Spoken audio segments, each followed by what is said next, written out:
정영택 목사의 쉐마 바이블입니다. 출애굽기 8장 20절에서 9장 7절 말씀이 되겠습니다. 찬송은 532장 주께로 한 걸음씩 찬양이 되겠습니다. 이제 지금 모세와 바로 왕 사이에 싸움이 계속되고 있습니다. 이 싸움은 영적 전쟁입니다.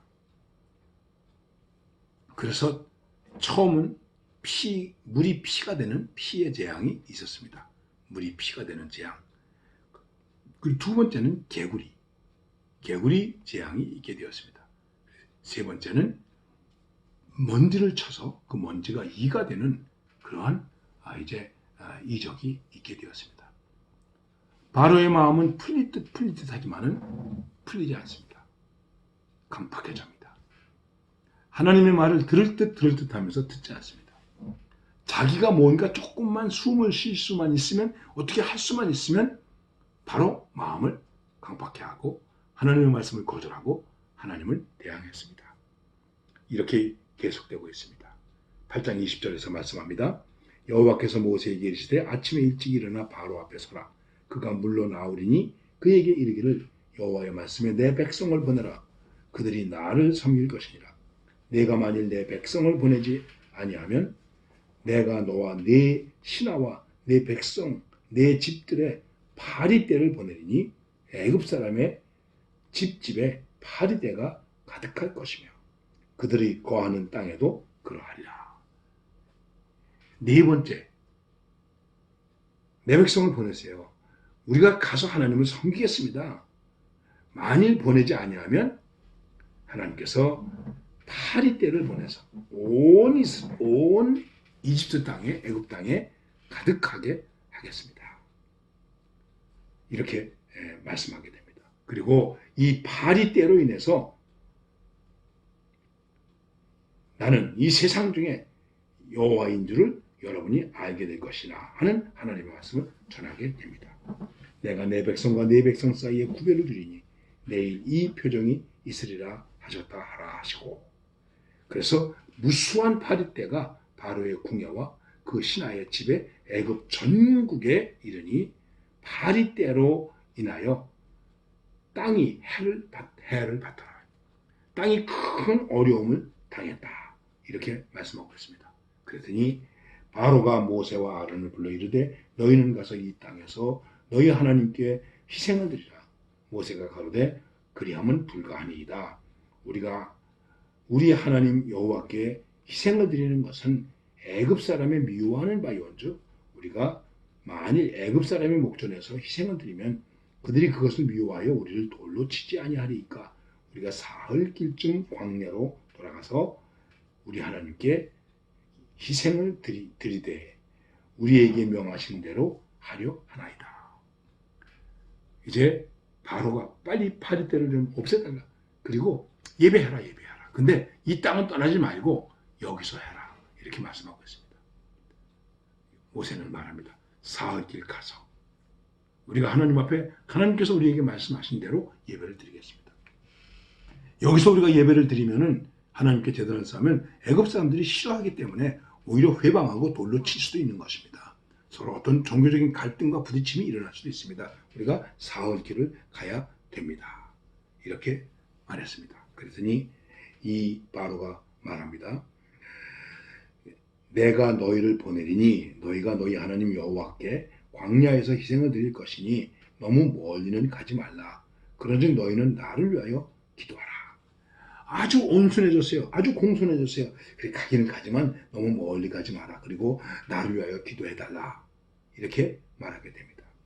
가로되 모세가 가로되 내가 왕을 떠나가서 여호와께 기도하리니 내일이면 파리떼가 바로와 바로의 신하와 바로의 백성을 떠나느니와 바로는 이 백성을 보내어 여호와께 희생드리는 일에 다시 거짓을 행치 마소서 하고 기도하게 됩니다. 계속해서 보낸다, 가게 한다 그래놓고 안 했거든요. 다시 거짓을 행치 마소서.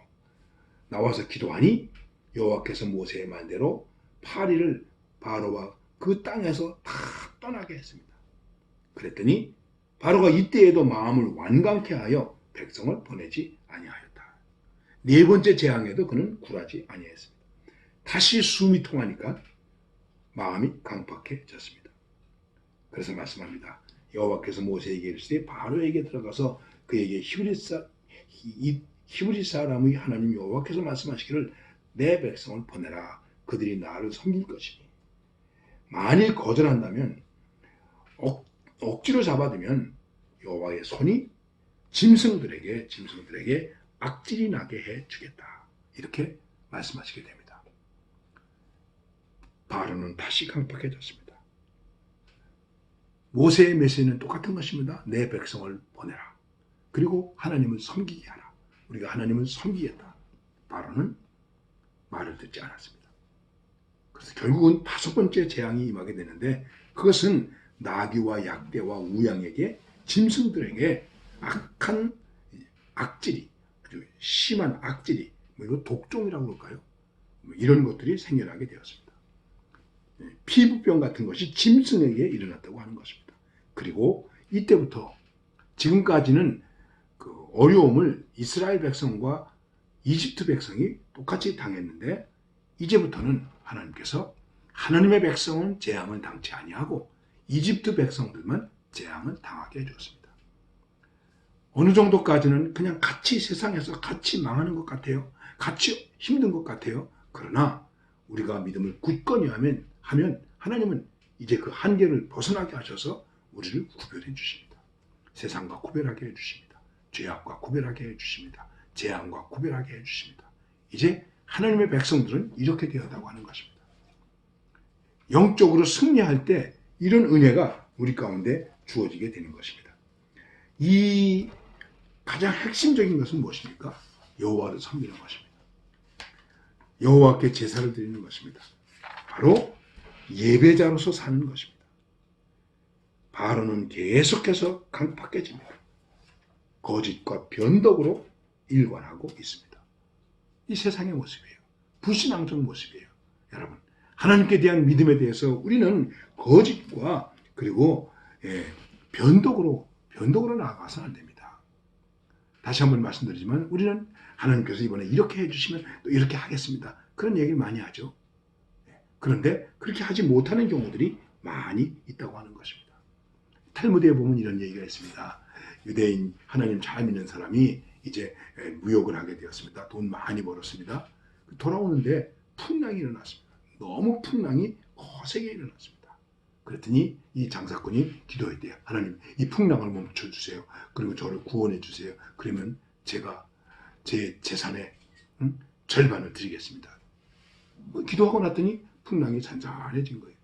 그래서 이 유대인 상인이 생각하되, 아니 이렇게 빨리 풍랑이 잔잔해질 줄 알았으면 재산을 조금만 드린다고 그럴 걸 괜히 절반이나 드린다고 그랬네. 아까운 생각이 들었습니다. 괜히 절반을 드린다고 그랬네. 그리고 나더니 갑자기 풍랑이 또 확 일어나는 거예요. 그랬더니 이 유대인 장사꾼이 무릎을 꿇고 이렇게 말했대요. 하나님, 농담도 못합니까? 여러분, 그런 농담하면 안 되죠. 변덕, 일관되지 못한, 이건 거짓된 거예요. 거짓과 변덕으로 하나님을 섬길 수 없는 것입니다. 이 점을 우리는 깊이 생각해야 됩니다. 그리고 하나님은 용납하지 않으십니다. 우리의 완강한 고집과 변덕, 강팍함, 이거를 준비하지 아니하십니다. 이것을 용납하지 아니하십니다. 오히려 하나님의 심판의 날을 위해서 우리로 하여금 더 강팍하게 하는 경우도 있습니다. 왜 하나님이 강팍하게 하실까? 하나님이 강팍하게 하시는 것이 아니라 그가 지금 심판의 날에 더욱더 가까이 가고 있는 것입니다. 하나님의 심판을 받게 하는 것입니다. 두려운 줄 알아야 됩니다. 저 사람 왜 저렇게 회개 안 하지? 이런 생각이 들 때 있죠. 이제는 교회 나올 때 됐는데 안 나오죠. 그를 하나님께서 심판대 앞에 세우는 것입니다. 그러기에 우리는 생명의 주요, 믿음의 주요, 온전케 하시는 이인 하나님을 의지하며 살아야 하는 것입니다. 변덕 부리지 마시고 우리는 일관된 믿음으로 하나님을 섬기며 사실 수 있기를 바랍니다.